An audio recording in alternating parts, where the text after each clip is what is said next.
Bonjour. Aujourd'hui c'est pas du VTT, je vous amène faire un petit tour pour le déconfinement. Le VTT c'est dur.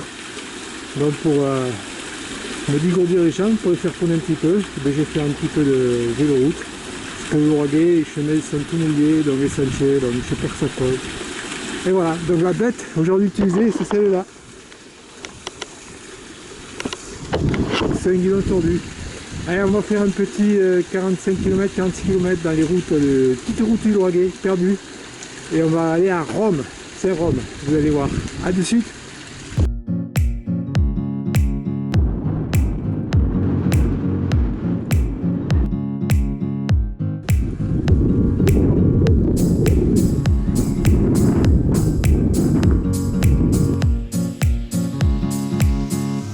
On va prendre le pisticable du canal du Midi. Il y a la campagne loragaise, c'est ce passe. C'est super, c'est une autoroute. Ouais, et parfois il y a des petits murs. Hein. J'aime bien ce passage qui va vers l'écluse du Sanglier. Tout à l'heure on va passer par là-bas, vers Baziège. Pour l'instant on est là. C'est super sympa, ça passe au milieu des fermes. Celle-là, on pense qu'elle est abandonnée, mais c'est l'annexe de la ferme qui est juste un peu plus bas. Et si au mieux ralentir, il y a souvent des poules, voilà, des poules, des canards. Faites attention.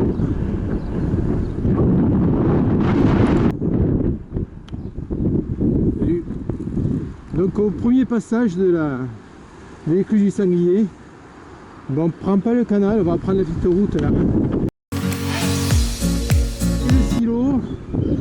Donc on tourne à gauche, prendre la petite diose là, vers la chapelle Sainte-Colombe.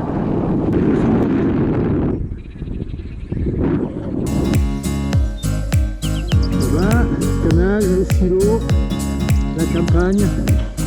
Et là, il faut pas se tromper, prendre la petite route sur la gauche, chapelle Sainte-Colombe.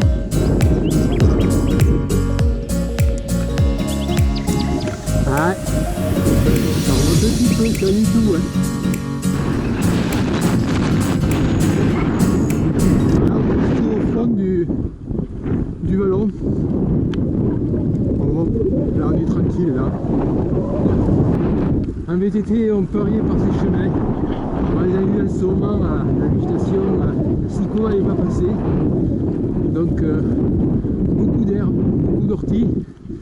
Et surtout beaucoup d'humidité dans les chemins. Et ici la terre colle, donc c'est pour ça qu'aujourd'hui, pour la reprise, après les confinements, faire tourner les jambes tranquillou. Au kilomètre 12, on est toujours sous donc dans cette route qui suit très agréablement le vallon. Il n'y a pas de voiture. Voilà, en plus on est un petit peu protégé du vent puisqu'on l'a sur le côté. C'est visible. J'avais gardé la plaque jusque là et là quand même je descends de plateau, ouais. Là c'est la petite côte du circuit, rien de méchant. Là-haut derrière vous avez la Bastille du Mouvoir. On a fait tout le vallon et on est en train de monter. Bon, j'aspire quand même, c'est la première petite bosse depuis un moment là. Ça me fait souffler. À km 16, on est toujours dans une petite bosse. On passe de l'autre côté, là on voit le paysage vers la montagne noire. Là on prend très bosse ici, la D25F. Là-bas c'est vers Saint-Félix-Loraguet et après Revel dans le trou. Et... En fait vous voyez ces campagnes là, ces quadrilles de petites routes. Donc on a toujours la diversité dans les circuits parce que donc, ça permet de chaque fois de choisir une route différente, c'est sympa.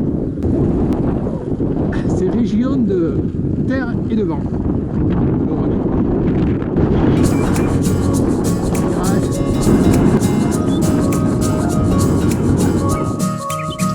Au carrefour aussi, il ne faut pas rentrer dans Trébons en fait, il faut prendre le chemin des 3 ponts. Alors, vous voyez, c'est des petites routes, hein, le revêtement très en forme, il n'y a pas de rendement, ça saute un peu, il va y avoir des pneus un peu solides. Ah, j'adore ces petits passages là sous bois, c'est trop beau. C'est presque du gravel. La route elle est presque chemin à les endroits. Ouais, pour moi c'est du billard. Hein. Pour les vététistes, c'est une arme de route. On sort du petit ballon, super. Encore une mini côte du circuit, il n'y en a pas. Hein. C'est juste des petits. C'est de quoi faire chauffer un peu les jambes. Hein. Ça dure pas, c'est pas très dur. Bon ben là, je dois vous avouer que j'ai tout mis à gauche. Hein. Pour monter à mon gaillard, et c'est gaillard. Et l'appel le renard nous disent qu'on a l'église de mon gaillard. On va prendre à droite, là. Voilà. Ici, beaucoup de fontaines comme ça, mais partout ailleurs en France. Hein. Allez, l'ancien, le voir, là c'est plutôt un abreuvoir, hein. C'était pour faire voir des bêtes. Donc on a retrouvé la plaine, là, 113, avec la Via Dominicia. C'est le blé. C'est plus belle, je sais pas si vous voyez, rudimentaire. Un morceau de tissu, un piquet, une ficelle, et là on le fait tourner pour aligner les oiseaux. Kilomètre 26, donc on est à Ville-Nouvelle. Et là on traverse la 113. C'est un peu un passage obligé parce que ça fait traverser en sécurité la 113, donc il y a le chemin de fer. Et il y a ce fameux pont pour traverser l'Hers. L'Hers, vous voyez, qui est bien gros aujourd'hui, parce qu'il a beaucoup plu. Alors là, au lieu de rejoindre directement le canal, on va reprendre les petites routes. Je vais vous amener à Rome, tout le chemin mène à Rome. Et là, on repart là, pour aller voir les maisons du marquis de Saint-Rome. Vous allez voir, il y a un château là-bas. Bon, le château on ne peut pas tellement le voir, c'est pas ouvert. Mais pour tous ses employés en fait, c'est quelqu'un qui avait beaucoup voyagé. Et il a fait construire des maisons avec des architectures très différentes, très variées. C'est très pittoresque, c'est rigolo. Kilomètre 30, Saint-Rome. Un parc est derrière ce mur, avec le château. Voilà, c'est rigolo de trouver des constructions comme ça. Alors vu que tout c'est un château, en fait on voit pas grand chose. Hein. Il faudrait pouvoir aller à l'intérieur. Et dommage, visite non autorisée. Dommage, hein, c'est joli. Hein. Plein de petites maisons très jolies. Des petits balcons rigolos.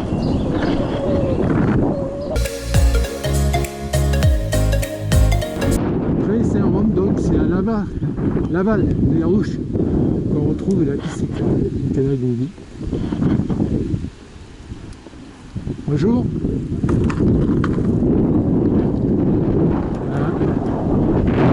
C'est magnifique ce canal du Midi. Je m'en lasse pas. C'est une zone où il n'y a pas grand monde hein, sur le canal du Midi.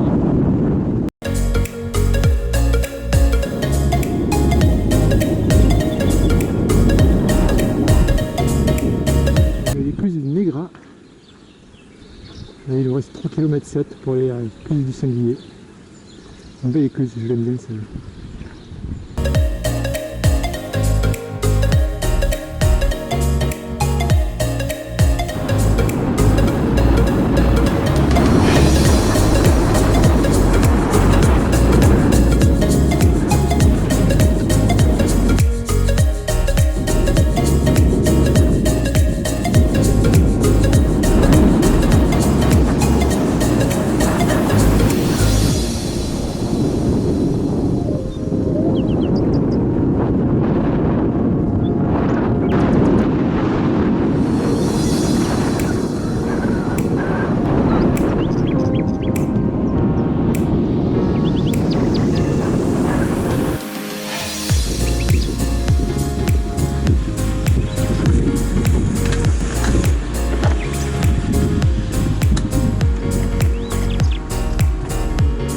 C'est la dernière petite montée sous les platanes, c'est agréable, elle n'est pas très dure.